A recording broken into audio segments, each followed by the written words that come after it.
Bam. I'm Ryan Steck, and you are watching the Break It Down Show. I love what I do. I get to talk to really cool people. Right? Yeah, you one take. Good job. I get to talk to really cool people who do really cool shit, and I've got two authors on today. Kat Connor is helping me co-host because who knows spoilers like Kat with her Bite series. If you guys don't know that, you should definitely check it out. I'll put a link in the show notes here in a second. And then we have Ryan Steck, who's got a new book, and also this is writing incredible thrillers is like his part-time job. He also runs Real Book Spy, and it's just always fun to have you on, man. I appreciate you being here. I guess tell us about the new book. First of all, thank you for having me back, man. I appreciate it. And love the show. Love what you're doing. So the new book. So I have the advanced copy right here. It's called Lethal Range. It picks up right kind of where Fields of Fire ends, which came out last fall's out in paperback today. I have a copy. Because if you write it, they give you a few in advance. You know how that goes. They do. So book one is about a former Marine raider named Matthew Red coming back to his hometown in Montana for the first time in a decade. And he comes home to investigate the death of his adopted father. And instead accidentally unearths a global conspiracy that only he can stop. And book two deals with the fallout from what Red has to do in book one. So it's called Lethal Range, comes out August 8th. And I don't want to give too much away, but there's old threats, new threats. And if you thought Red was up against it in book one, he is really up against it in book two. Oh boy. I can't wait. Let's also just take a second here to plug Kat's latest work, which is in pre-sale. It's called Whiskey Tango Foxtrot.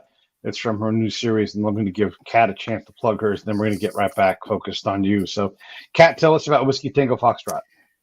It's a spy thriller, I guess, set in Upper Hutt, New Zealand, where nothing happens. I've got a Upper Hutt? Upper Hutt, yeah. It's the same team as before. Ronnie, Crockett, and Benzie. You've got a Kiwi, an Australian, and an American all working together, which it does happen, apparently. Yeah.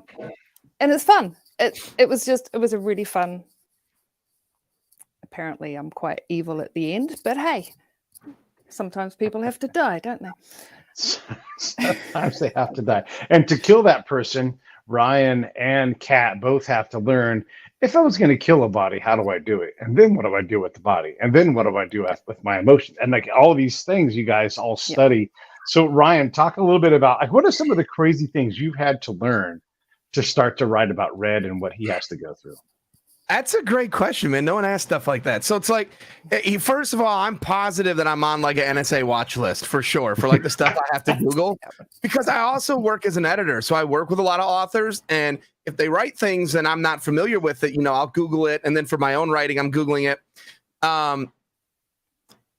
So yesterday I finished book 3, which, this is actually not just a plug, but it fits nicely. So the last 3 words of book 2 reveal the title for book 3. So I can't tell you what it is yet, but I just finished it. But I can tell you there's a scene where Red is alone, brutal winter storm, alone on a mountain, bleeding to death. And I had to do a lot of research about how long it would take to bleed to death in those conditions. And I was doing it right at a time where I'm in Southwest Michigan. We had like a horrible winter weather advisory. And I was like, this is for sure. Someone's going to knock on my door and ask me, what am I doing? Because I'm like, how do you hide a body in the snow? And how long does it take to kill someone? And it's this cold. And I'm like, but it was nice doing it with a winter storm because I could just you guys know, like the hardest thing, at least for me, is nailing descriptions. You want readers to feel like they're there. Not everyone knows what snow feels like, what it looks like, what those storms, what they look like coming across the field. So where I'm at, I could just walk outside. It was like a terrible winter storm when I was writing book 3, and I could just walk outdoors and kind of experience it and run back inside and write it down real quick. But yeah, that was one of the crazier things. You do a lot of research on guns and various weapons and stuff like that. And yeah, I'm sure my internet browsing history would be something that some people would probably get a kick out of for sure. Yep. I get that. My browser history is terrifying for most people, I think. But a lot of the stuff that I don't want to Google, because you do end up on watch lists. It's, yeah. And I used to have the State Department visiting my blog years ago just for fun, because I was writing about things that probably shouldn't have written about. So I just ask people now. I just go, I tap Pete and go, hey, this. Or I've got a friend who was a medic in Afghanistan, and I can say, I want to drop a helicopter, but not from a great height. I don't want my main character to die, but I want her to be quite badly injured. How can I do that? Where in the helicopter should she be? And so much fun. And, you know, the odd question where you ring someone up and go, I've got someone bleeding to death, like you. How long is it going to take before the heart can't pump anymore? Yeah, exactly. And we need to know that stuff, you know? I had another good one in Lethal Range. I had to Google, I don't want to give too much of the plot away, but I had to Google, how would you poison a child but not kill them? Just make them very sick, but not kill them. And like, I'm a dad, I have 6 kids, and I'm like, this is horrifying if someone ever pulls my browser history, but this is what we have to do. So if your kid ever goes to the hospital with any kind of minor thing, like you got the Munchausen by proxy markers all over the place. Yeah, no, I know 100%. There'll be a lot of questions, I'm sure, but it's in the book, man. I mean, how else can you find these things out, right? So, but I mean, the next time they do a murder mystery, and the plot of the murder mystery is the murder mystery writer writes the murder they're going to commit. I mean, that won't be the first time, and it won't be the last. It's a fantastic device for a story. Yep. Yeah. One of the things, we got a little gun thing going on, a conversation, you know, nationally, and we're not going to get into politics, but people will say it's the guns and it's like assault weapon. I'm like, I am an assault weapon. Like I'm trained and I'm devious. And if the 3 of us chose to do some kind of evil thing, oh my God, like we could really plan and orchestrate something really amazing. We're just limited. We're limited by the fact that we wouldn't actually act on it today. But if you aren't limited by that thing, you're really, the world is your oyster. And it's incredible what you can find out online or in the library. It's true. I found it's probably best to grow your own library for certain things. Poison is one. I've got a really good book written for writers called Deadly Doses, and it is brilliant. And my mum had a poison garden. You know, everyone needs a poison garden, right? What is in a poison garden? Poisonous plants. So everything in there will make you sick or kill you. And why do you have that? Like, why would your mom have that thing? Why wouldn't you? Okay. Ryan, the writing game compared to the talking about writing game, what are your thoughts? Because so you really like, you're becoming at some point. Okay, let me ask you this in a different way. When you go to a party and you say what you do, what do you say right now? It took me a long time to say author. And I did that thing. You've seen Anchorman, I'm sure, the movie with Will Ferrell. And there's he signs off one time and he says, like, I'm Ron Burgundy. And they're like, who put a question mark on the teleprompter? That was my life for the first year. I signed a book deal. Excuse me. It takes a year for that book to come out. So I would be talking to people and they'd say, like, hey, Ryan, what do you do for a living? And I would say, you know, I'm an editor. I run this website. And then I'd be like, oh, and I'm an author? Like, because it didn't feel real yet. Like, no, people are like, oh, really? What do you write? And I'm like, well, you can't get it yet. It's not out yet. And so really, I've only got comfortable seeing myself as an author since Fields of Fire, the hardback, came out September 6th. So it's only been 6-7 months where I've really felt like the book's out there. People have read it. Now I can say, like, I'm an author. And so it is a weird conversation for sure. But to your first part, when you were asking that, yeah, there's a lot of people, and I think, look, I could be wrong. I think I know what you were going for a little bit. And there's so many people that want to be writers, that want to be authors, and they'll spend so much time on it. And they'll just write, and they have these good ideas, and they're like, well, one day I want to do this. One day I want to be a writer. One day, you know, and it's like, just do it. Yeah. And I'm not trying to overly simplify it in any way, but there's a saying, you know, you can fix bad pages. You can't fix blank ones. and go get an editor. Go get someone to hold you accountable. You know, people do NaNoWriMo. They sit in these writing groups, and I don't know how productive all of those are, but like do something. Get a writers group. Find someone to help hold you accountable. If you really want this, just sit down and do it. You know, that's the first hurdle. And there's a million of them, right? Like there's a million different hoops you got to jump through. Number one is just get the book written. You know, it doesn't even have to be good. Just get it down because you can fix it. That's what the editing process is for. And believe me, like I just wrapped up book 3 and I'm in editing right now, and I'm living by that. You know, like it's a first draft doesn't need to be ready for readers. It doesn't need to be ready to sit on the bookstore shelf. Just get the story out and then go back and make it better. Yeah. That's a great point. The other thing about that too is you can group and advise yourself to never getting the thing done and spend a lot of money getting really great advice. But, you know, ultimately at some point, ass in chair, fingers on keys, or in Kat's case, one hand on keys. Yeah, one hand on keys. The other thing about all of that is the editor thing, right? And it takes some tough skin to develop. You have to develop thick skin so that you can take the editing advice. Yep. And God bless, it shouldn't be your girlfriend. It shouldn't be your auntie. It shouldn't be your friend. It needs to be, if you're going to be a pro, this is a place where look, this is Pete talking. You guys correct me. This should be a person who does this for a living. Yeah. No, very much so. Look, I mean, I don't edit as much as I did. I still have clients that I work with. And thankfully I don't have to do it like 50, 60 hours a week like I did before. You know, they're paying me to write books, and that's really fun. So I'm having a good time with that. But I can tell you that, you have to have some thick skin for sure. And if you want to be a writer, you need that anyways. I don't go look at all my 1-star reviews. If I get a 1-star review, you know, I don't like that can get in your head and you don't want to let it. But my approach has always been, and I think when you look for an editor, it's very easy for someone to go, that's not good, or that doesn't work. I could do that with my vehicle, and I know absolutely nothing about cars. Like I couldn't fix any, like the second I break down, I'm calling a friend. Like I don't know how to do any of that stuff, but I can tell you when it's not running, right? Like I can tell you my car won't turn on. I can tell you something doesn't work right. I can't tell you why. I can't tell you how to fix it. And I think what you don't need is someone in your life to just go, hey, that's not good. What you need is someone that's done this professionally long enough to say, hey, this isn't working. Try it like that. And that's the approach I've always tried to take as an editor. It's really easy just to go, that doesn't work or that's not good. But now come back with, hey, what if you try this or what if you do that? And I think that's where you can start to be more proactive in finding the right fit for you if you go out and get an editor or someone, again, to help you along with, you know, the writing. And you can never self-edit. That's the other thing. Your brain will always read it the way you meant to write it. I do it all the time. So, I mean, I edit for a living. I review books for a living, and now I'm writing them. And I will send stuff into my publisher, and my editor there, Sarah Risky, God bless her, will come back with like, I don't think you meant to say that, you know? And I didn't. She's right.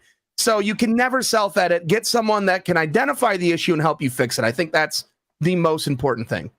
And we're not talking grammar per se here. Yes, grammar for sure, but we're talking like story structure. And hey, you put yourself into this box and you try to get yourself out. I don't think this works. You know, what are some other ways we can approach this problem of getting out of this? You know, you left your character bleeding to death. The way you're getting him out is close. Let's work on doing, and then you go back to work and thinking, okay, how do I improve this? Right. And that's really what we're talking about here, is making the story better. Yeah. And there's technical things that can really enhance the story. You know, when you look at pacing overall, everyone that writes thrillers, we're trying to create a book that keeps you up all night reading, right? That's the goal. My best reading experiences are the ones that are like, I stayed up till 4 or 5 in the morning and you're like, I just pulled an all-nighter because I had to find out how it ends, right? So if you look back at like the early days of Clancy, he would have 30 or 40 page chapters. I mean, that's so long. You couldn't do that today. And the reason being is like the readers have changed. So readers now look at 30 page chapters as this book is taking forever. I just read for an hour and I read one chapter. This book is so slow, right? And that's the takeaway. So all we do is, there's a technical aspect to this. Just cut that into 3 chapters. Do, you know, 3 10-page chapters and just segue differently between them so that you're making the reader turn the page. And suddenly they're like, I read for an hour. I knocked out 3 chapters. This book moves so fast. You barely did anything different. And so sometimes a book can drag on. Don't get me wrong. Sometimes, you know, there are legitimate pacing issues. But you can almost finesse some of those just by understanding the technical side of how we craft and put these stories together. Yeah. Kat? Yep, absolutely. I mean, I like fast books. I do. And I won't read one that isn't because, well, I don't have a lot of time to read anymore. And it just needs to move. It needs to move. And that's when I'm teaching, that's what I'm teaching. How to move the story, how to get people involved. And as a writer, don't we love it when people email us because they've had a shitty sleep because they couldn't stop thinking about what happened in a story or a character, and they had to go back into the book before, you know, they could get to sleep to find out. I mean, that's the best. You make them laugh, you make them cry. Yeah. Those are my favorite emails. And I will say I've always had clients and author friends that tell me about the crazy emails they get. And I only just started getting those recently. And those are fun. So there's a book from I want to say the 60s or 70s. I think it's late 70s called Fields of Fire, written by James Webb. And someone actually sent me a message and said they could burn my whole career down because they found the book I plagiarized and they could prove that I ripped a book off. And I think they wanted to extort me a little. It was the craziest situation. And I was like, yeah, no. I mean, it's it's the same title, a lot of years apart. Couldn't be more different. One was about Vietnam burn pits. Mine is fictional about a Marine in Montana. Couldn't be more different. But this person came back when I said that and they were like, I know you're lying and just take it as a warning. And I'm like, this person is nuts. There's a lot of weird people out there. Welcome to it. And it didn't sound like you read the book, right? It's yeah, they definitely, I don't think they read mine or Webb's Fields of Fire because I went and obviously we knew that. When you're picking a title, I think a lot of readers don't know, you can't copyright a title. So anyone could use any title anytime they want. What you try to do is avoid stuff that's been used recently. And I could give you a bunch of examples of this. So Enemy of the State was a pretty good movie with Will Smith and Gene Hackman back in the day. It is also the title of a Mitch Rapp novel. The Other Woman was a fantastic psychological thriller from Sandy Jones, who's an author I really like. It was also a Gabriel Allon novel from my buddy Daniel Silva. So it's this happens, and I think they found it on Amazon and read both product descriptions very loosely, and then we're like, oh, this guy ripped it off, and I'm gonna message him and tell him I know it. And there's just a lot of weird people out there. Oh boy, are there ever. And you've just started out, so you've got some weirdos coming your way shortly. Yeah. I think they just do the rounds, to be honest. They just decide that they're going to fixate on this person and carry on. Do they ever read the book, Kat? These weirdos? Yeah, sometimes. Okay. I had one who read my entire Bite series and then wrote an email 3 weeks after she'd finished it because she was so upset it took her that long to email me. But I had a friend who was a cop with me when I opened the email, and he's like, this isn't okay. I know where you work. This isn't okay. So she left enough trails that I could find out who she was and where she was. So then I knew what she looked like, so I could be aware. But there are truly crazy people out there, and they do like thriller authors. We don't know why. It was almost, a misery situation happening. So yeah. But for the other ones that are good, by the way, are the ones that if you miss one detail. Now listen, that's on the author. If I miss anything, that's on me. That's not on the copy editors or my editor. That's on me 100%. I will own it. But this one's not from my book, but I have another author friend who used concrete when apparently they should have written about asphalt. And someone wrote, and I mean a long email, multiple paragraphs that were just ruined the whole book for me. This should have been asphalt. You should have known that. And broke down all the differences between concrete and asphalt. And we're it just ruins the book. And I'm I don't know what to tell you. If that little detail totally ruins the book for you, you know what I mean? How do you ever please them? But you do, you get, and I'll be honest with you, you get more weird emails, at least I do, than good ones. So you need the thick skin. I guess that's a way to bring back to your point. Pete, is you got to have thick skin for sure. Yeah. Well, and some of the things that you guys are doing, you're inventing, because when we're actually in the moment, doing combat things or whatever it is, you're inventing it. You're making the best call you can. And maybe there's some element that I see, but don't even realize. My subconscious is like this way. And so I make a decision. I don't even know why I've made it. And so a lot of that stuff, you guys have to have the right to do what you need to do. And sure, you shouldn't write concrete instead of asphalt, or you shouldn't write cement, because that makes people mad too, all these kind of things. And again, hopefully the editor catches those. But every book goes out with an error. Every book, it's like, you know what? I should have either an error or a thing that needs a little bit of polish. First of all, I love that comment from Carrie Mann, who's a good friend of mine. I know her by a different name because she hangs out with us in my Discord and Twitch. And yeah, I found a way to work Mitch Rapp in there for sure. Nice. We were talking about errors, Kat, and you had something to say about that. Well, it's human error is what it's going to boil down to, because we're not AI. We are going to make mistakes, and you can't help it. It doesn't matter what book you pick up. You're going to see something, a word choice or a misplaced comma or something. We try not to, but there always is. And that just means it's written. I'm glad you brought the AI thing up, because it is going to be that people are going to write books using AI, and they should. It's a great tool. But the prevalence of like these grammar correcting robots, and it's like, it's my job. I'm the author. I'm going to control pace. If I want you to slow the fuck down for a second, you're going to do what I say. This is my job.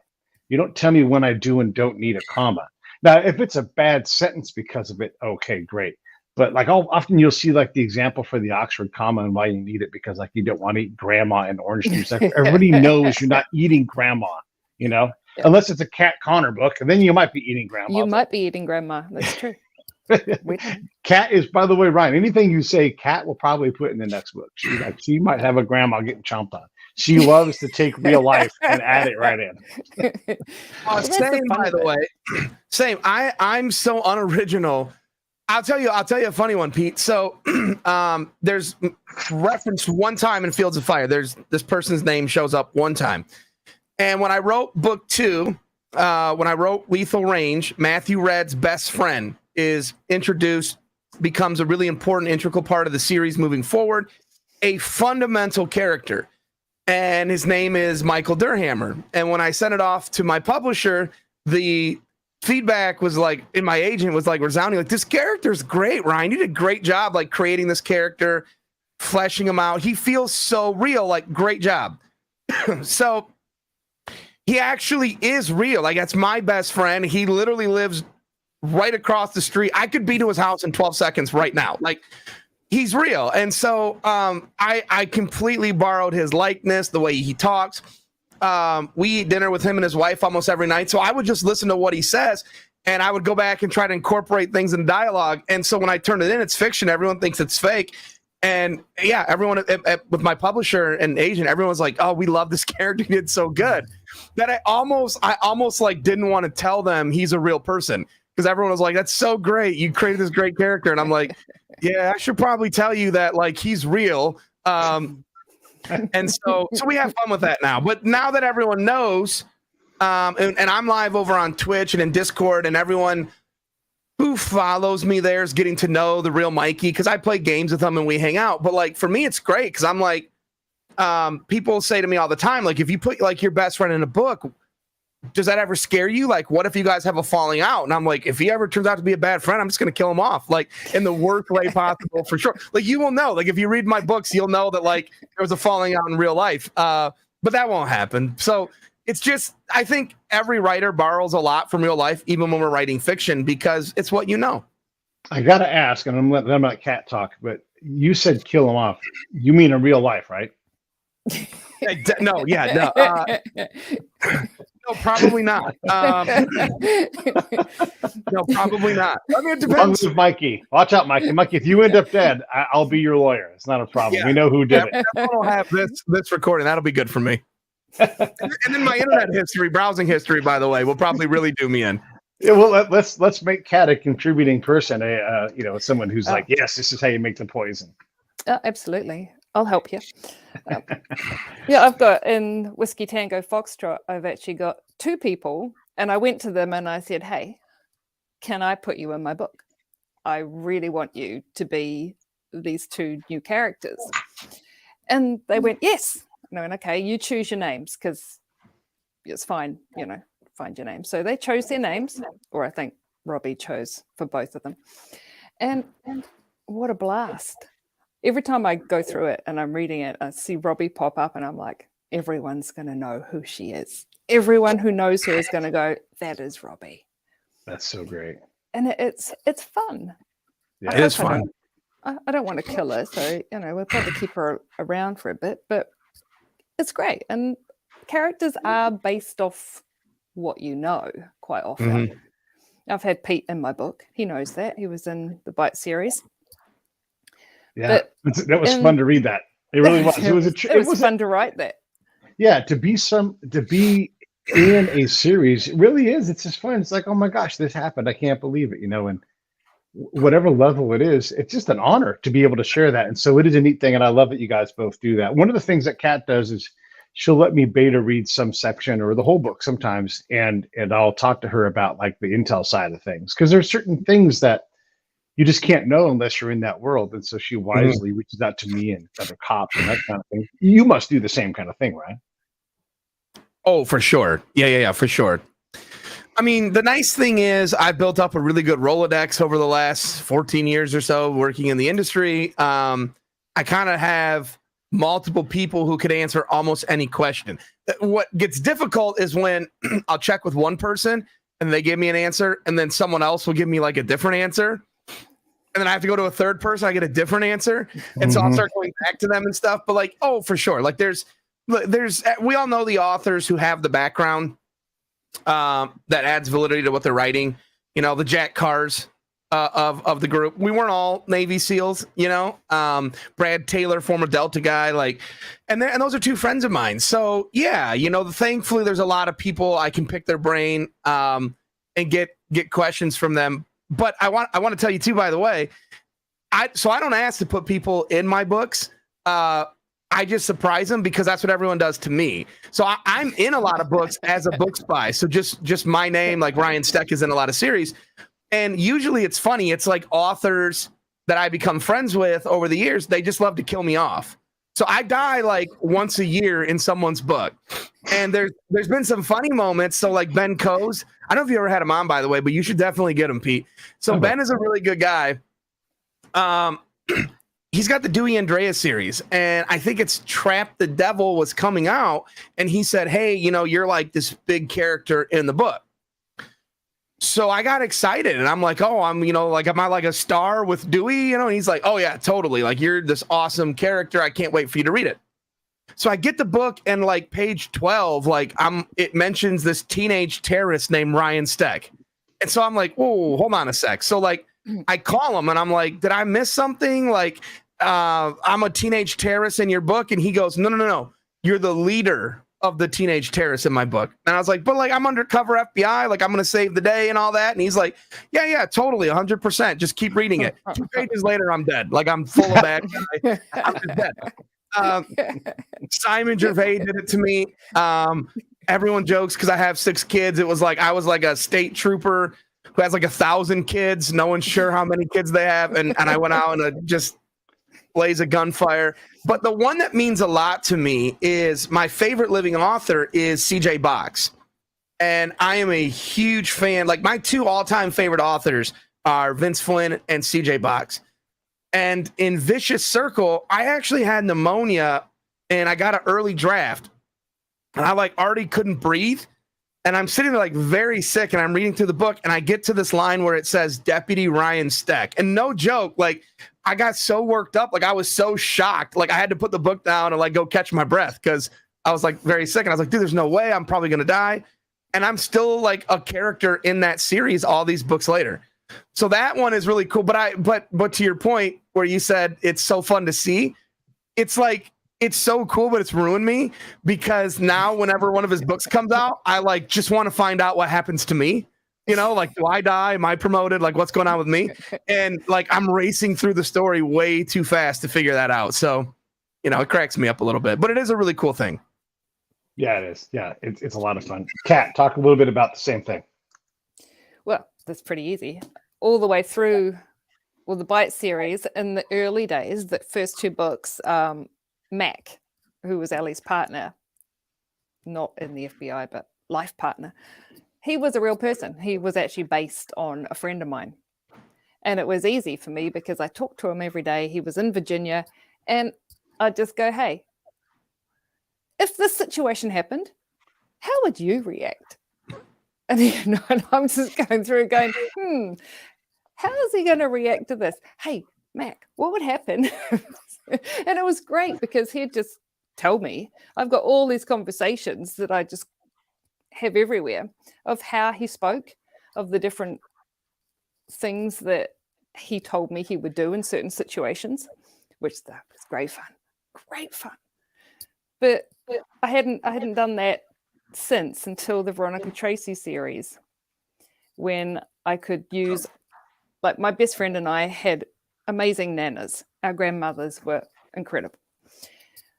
But they were also quite unique, we think, although they were Kiwis. So I took everything I knew about grandmothers and I made Ronnie's Nana in the Veronica Tracy series, who is this absolutely wonderful woman. She is hilarious. She's the wife of a police officer. So she's got this particular mindset. And I have had the best time writing Nana. She is absolutely the best character. Don't know why. She just really, jam all these people together and you come up with something pretty cool in the end, I think. And we all do it, all of us. Yeah. We all take bits from people. My thing is, if I like the person, I use their name, likeness, and everything. If I don't like the person, I don't generally use their name. Like, you'll go from like Ron to Don or John or something. So like, I know that that's you that's going to die for sure. But like, I won't come out and say it, Yeah. That's what I do. I'll be honest about that. I do that. Oh, I do that too. Absolutely. 33 times I killed the same person. Because it pissed me off so much. So I was like, in all different ways and all different names, but I knew who it really was. And it was cathartic. That is great. 33 times. You counted that. You kept track.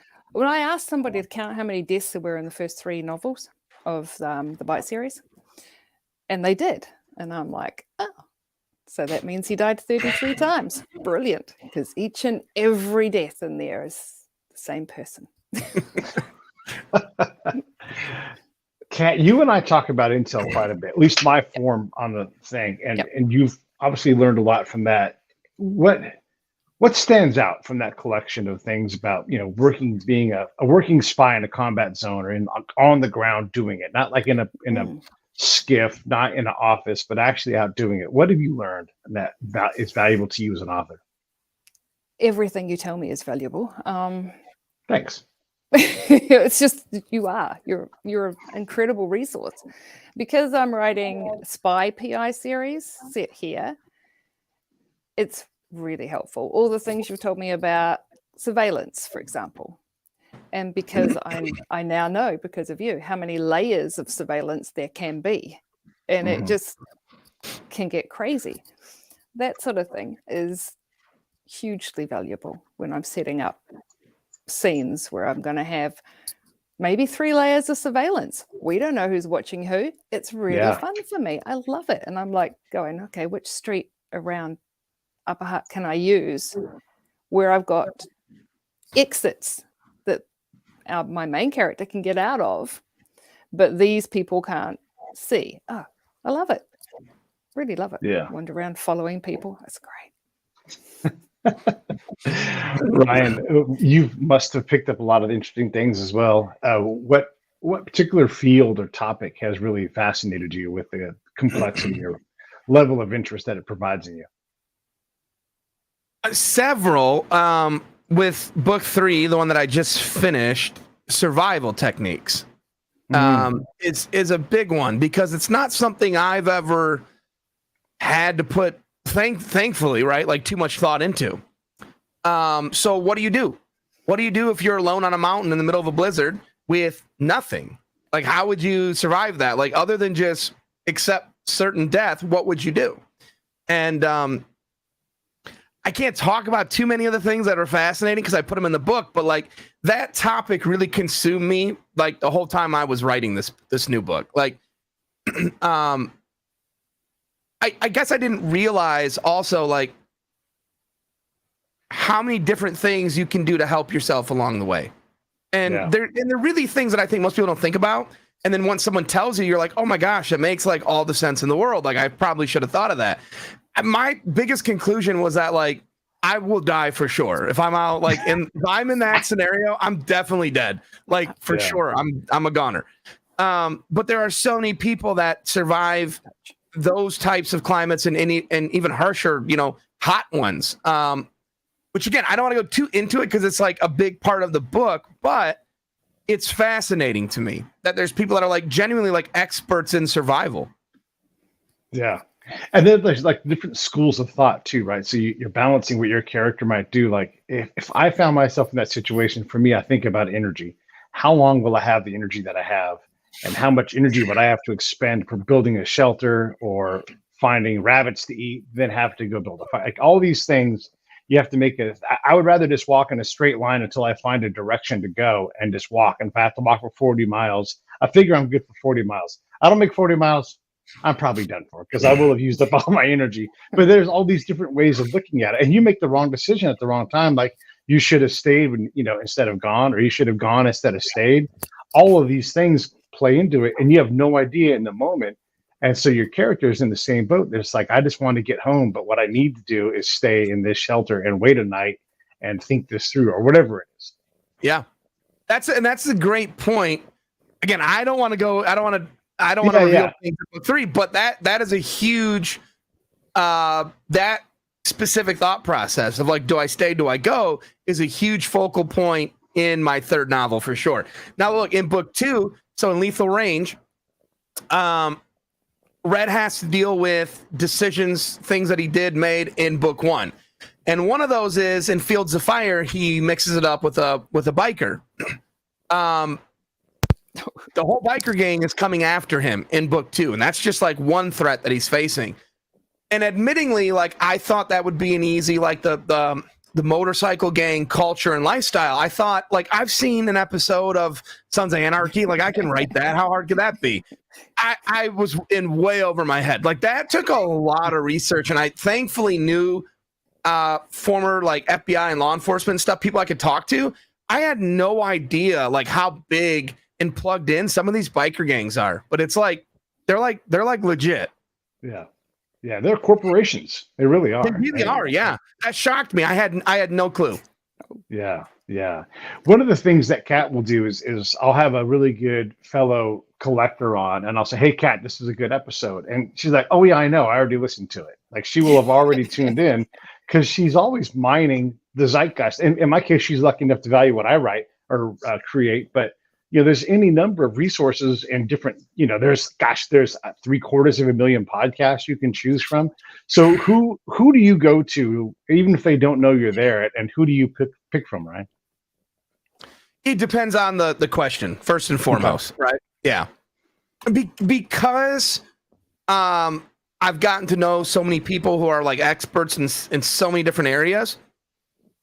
I mean, it's really nice. People still take my call. I can bother them. And look, it goes both ways, right? Authors do this all the time. Like I get several calls a week from authors that are like, hey, I'm thinking about writing this book. And they'll kind of pitch it to me and they'll go, is anyone else doing that? Because it's my job to know as a book spy, right? And I'll be like, not since this book came out, or I think so-and-so might be doing it. Sometimes I don't give names, but I think there's another book coming out like that. So it goes both ways. I will say guys who've helped a lot, weapon stuff for sure. I could give you 2 shout outs. So one is Joshua Hood, who's a fellow author and was a longtime friend of mine. I got in the industry around the same time that he did, and he's former 82nd Airborne and a SWAT guy from Memphis, Tennessee. So weapon stuff, Josh knows everything, and he's really good friends with Mark Graney. I think Mark probably asked him a lot of stuff too. In fact, he put up like photos of Josh there helping him clean guns and stuff. That guy knows everything about weapons, but if he doesn't, there's another guy. You can find him on Twitch under the name Pace Performance, and his name is Paul Van Dunk, and he's like literally the coolest guy I've ever met in my life. Like straight up, like big mohawk, big beard, just like such a cool dude. And he's been very kind and generous too. Like weapons are probably the thing that I stress out about the most, because when you're writing a character who's like a former Marine, I can know weapons and gunplay and understand all that stuff. But I think I still am always like self-conscious. Like if I miss one thing, and I get it, but if you miss one thing, that turns the reader off. So I run action scenes through as many people as I can. Yeah. It's one of the themes that I notice from real life work is that the machine is always in my way, right? And so you talk about like shooting and guns and everything. Very few people in the military get to shoot enough to become proficient. You shoot once a year for familiarization, and that's it. And so like the reality is, if you had a character and you're like, hey, you're coming with us, whatever, Miller.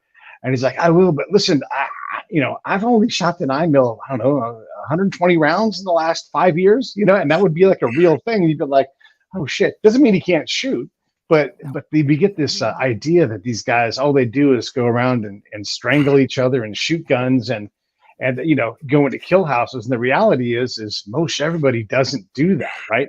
And same thing in the spy world. Like, hey, my job is off the camp. They're like, wait a second, you can't go off the camp. That's dangerous. And I'm like, I know, that's my job, is to go meet the worst people out here. And yes, it's you guys, but it's also I need to be out there to go meet the other side. And it freaks people out. And these are military people, by the way. And so the machine is often, in real life, my biggest obstacle.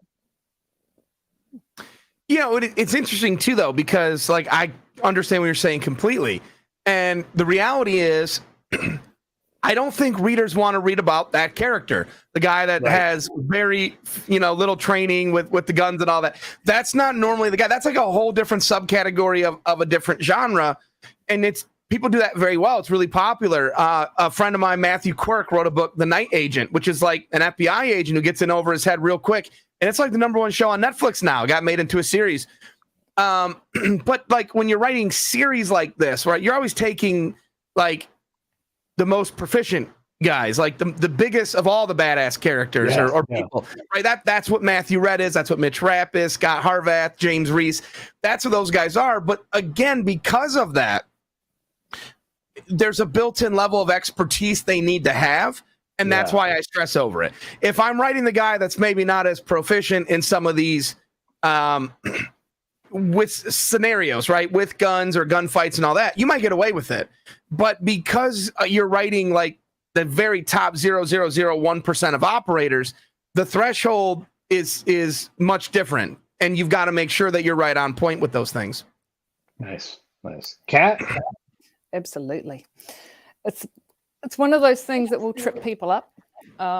You'll get comments from people if you, for example, used to drive me crazy. People would flick the safety off on a Glock. It doesn't have a freaking safety. Stop doing it. Oh my God. Used to drive me nuts. And often it's a man who does it and he won't accept that you're right and he's wrong. But there's little things that you can know.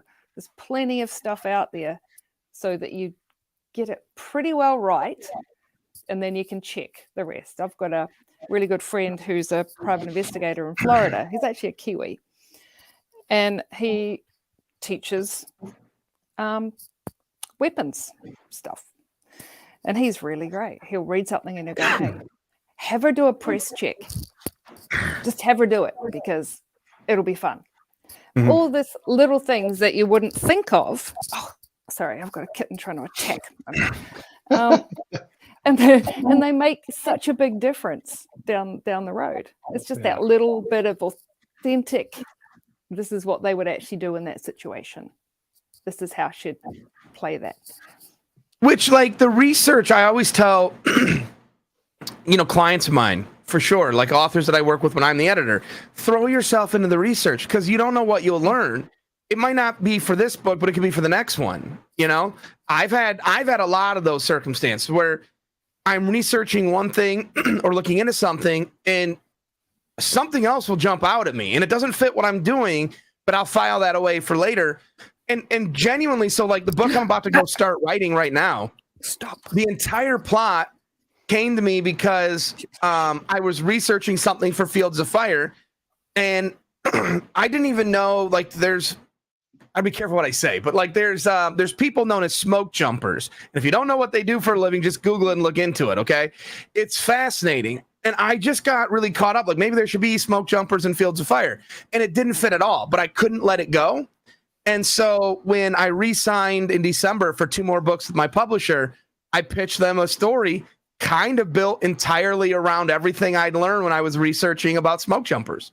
So I think there's a lot of value. Just throw yourself into it. A lot of people will just skim, you know, and like, oh, that's good enough. And then they keep going. And I always would really advocate, like, don't do that. Throw yourself in it, learn as much as you can. And whatever you're learning, you might not need it now, but you can use it later for sure. Hey, hold that book up for a second for me. The new book, Lethal Range. Sure. This is Ryan's new book. It's called Lethal Range. It's got his character Red in it. And you guys can get that at the link that's below, or just go to Amazon, or just go to wherever you buy books. You're going to be able to get it. And you know what I always recommend? Buy 2, buddy read it with somebody. You're going to have a great time. You'll have a coffee, talk to your friend about it. They don't have to live by you. Just buy 2 books. What a great gift. I was thinking the other day, I never get anything good in the mail. Wouldn't it be great if someone sent me a book? You know, you get right now it's graduation announcements. That's kind of good. But if your friend's like, hey, read this book with me. Well, what a way to make someone's day. So everybody should get that book. And then you and I talked about some kind of an announcement in terms of the new book. Do you want to do that right now? Yeah. Sure. So the paperback's out today for book 1, Fields of Fire. Okay. And it's kind of hilarious because when we do these contracts, you let your agent handle your book deal. But then you get and you're reading it over and you're like, wow, I get 50 to 100 copies of my own books. I don't know what I'm going to do with those. So anyone who comes into my office, like my little kids, one of them, my son Mitchell, he's only 5. And he thought that I had so many copies of my own books because no one bought them. And so I bought them all. And I'm like, no, buddy. These are Daddy just gets these copies. So anyways, I had a whole box of the paperbacks and figured why not let's sign one and give the thing away. All right. Well, we got people listening and watching. How do you want to do this? You want them to just pick someone next person who writes a comment, or what do you want to do? Totally your call. I don't care, man. Okay. We'll figure it out offline. If you guys really want the book right now, make sure you send a little comment in, and then you'll be the winner. And if no one does that in the next, say, 5-10 minutes, I'll find one of my people on my side, and we'll give it to them. You're working on a new book. I want to find out what Kat's working on, other than her cat. So, sorry, Berman kitten driving me crazy. I'm actually working on the next Ronnie Tracy. Okay. Slowly. And then do you want to tease it at all? What's going to happen in this book? Well, you gave me the idea for this one. Oh, did I?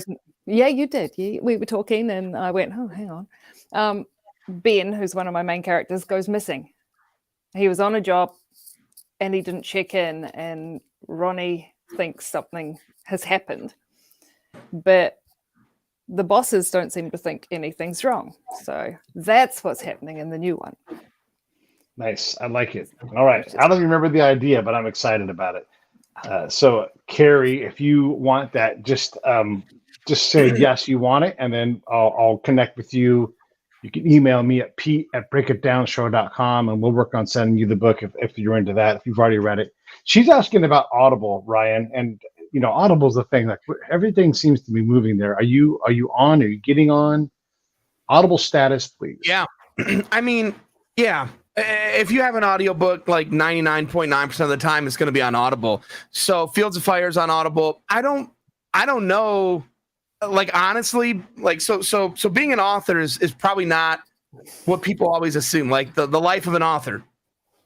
I don't even know who's narrating book 2 yet. It comes out in August. I have no idea who's narrating it yet. And I have no idea. I have zero control when it goes up on Audible, but it will, I think fairly soon it will pop up for pre-order on Audible, but probably not for like the next month or so. Okay. Yeah, fair enough. And now Kat has a dog. We got to get Kat on the main screen. This is my baby boy. Kat, are you going to go anywhere near Audible, or are you going to stay on the Kindle side? Well, I'm not sure. If they let Kiwis do what they let Americans do and the Brits do, where you can share royalties, then yes. But currently, we're kind of blocked from that particular part of Audible.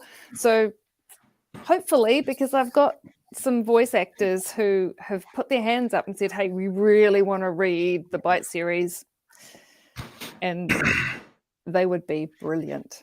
Yeah, they'd be brilliant. Yeah. Would you have Kiwis do it, or would you have Americans do it? Or? No, it would need to be Americans because it's an American series. And as far as anyone knows all the way through until the very end, that Ellie is American.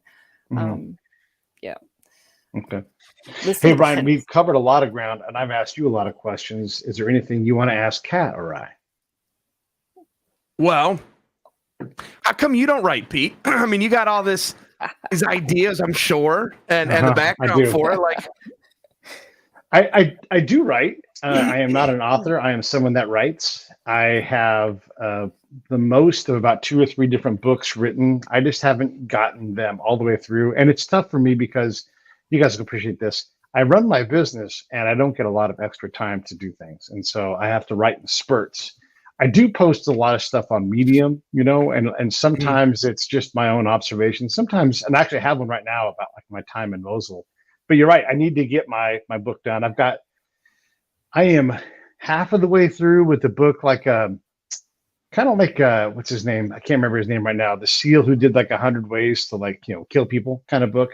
I did like 100 skills of a spy, and I've got that all mapped out, and I'm slowly writing it. I don't know if it's any good, but so I'm doing some of that stuff. The main thing right now that I'm doing though, my friend Phil Green has ALS, and so he's only got about maybe a year, probably 8 months left to live, and so I am helping him produce his book, and then probably a documentary about ALS as well. And so that has taken up all of my creative time. Oh, I'm also telling my dead grandfather, who I just met recently, I'm telling his story as part of my introduction to my new family, which sounds like a book in and of itself. But I met my biological father about a year and a half ago, and I told him I think I could take all the stuff that the family has and revive Don Norton. So I'm in the middle of that project as well. So my excuse is that I'm already creating a lot of things, but I want to write something. I don't know if I want to write nonfiction. I wouldn't mind